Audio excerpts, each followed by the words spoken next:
आज 5 राज्यों की मतगणना शुरू होगी और मतगणना के बाद मुझे लगता है शाम तक रिजल्ट आ जाएगा, किस राज्य में किसकी सरकार बनी। लेकिन सबसे ज़्यादा जहाँ चर्चा है, देखिए तमिलनाडु में तो तय है कि डीएमके की सरकार आ रही है। वो हालाँकि अब बात करनी होती है तो कर ही देते हैं कि जो एग्जिट पोल है उसने भी बताया, हालाँकि एग्जिट पोल पे कई सारे संदेह हैं, उस पर भी हम बात करेंगे जब पश्चिम बंगाल में आएँगे।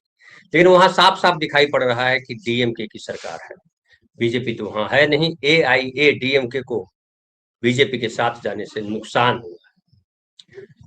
केरल में देखिए, केरल में लगातार संकट चलता रहता है। एलडीएफ और यूडीएफ यानी जो वाम दल का गठबंधन है और जो कांग्रेस का गठबंधन है, उनके बीच मुकाबला चलता है। मुख्य मुकाबले में यही दो, बीजेपी थर्ड पार्टी बनने के लिए कोशिश करती रहती है और कभी सीट मिले न मिले, लेकिन वैसा वहां पे बताया जा रहा है कि वहां पे बीजेपी की कोई बेहतर स्थिति नहीं है। और इस बार कांग्रेस पार्टी का जो गठबंधन है, कांग्रेस का जो गठबंधन है, वो यहाँ आने जा रहा है इस बार। पुडुचेरी में एनडीए की बात की जा रही है, एनडीए वहां जीत करके आएगी, तो वो भी रिजल्ट लगभग ठीक ठाक है। दो प्रदेश जो है सबसे ज्यादा बात करने वाली जगह है, एक तो आसाम है और आसाम में माना जा रहा है कि फिर से बीजेपी की सरकार लौट आएगी। अब देखिए, हो सकता है कुछ चमत्कार भी हो जाए, क्योंकि असम में जिस तरीके से सरकार चलाई है हेमंता बिश्व शर्मा ने, जिस तरह से हेमंता बिश्व शर्मा ने लगातार जहर उगला है। परसों भी देखिए जो हेमंता बिश्व शर्मा ने कहा चुनाव प्रचार के दौरान, जो पहले बोला था उस पर चर्चा हुई और उसमें जो बांग्लादेश ने जो है इंडियन हाई कमान को, हाई कमिश्नर को तलब किया और उनको कहा कि ये जो बोल रहे हैं वो सही नहीं है।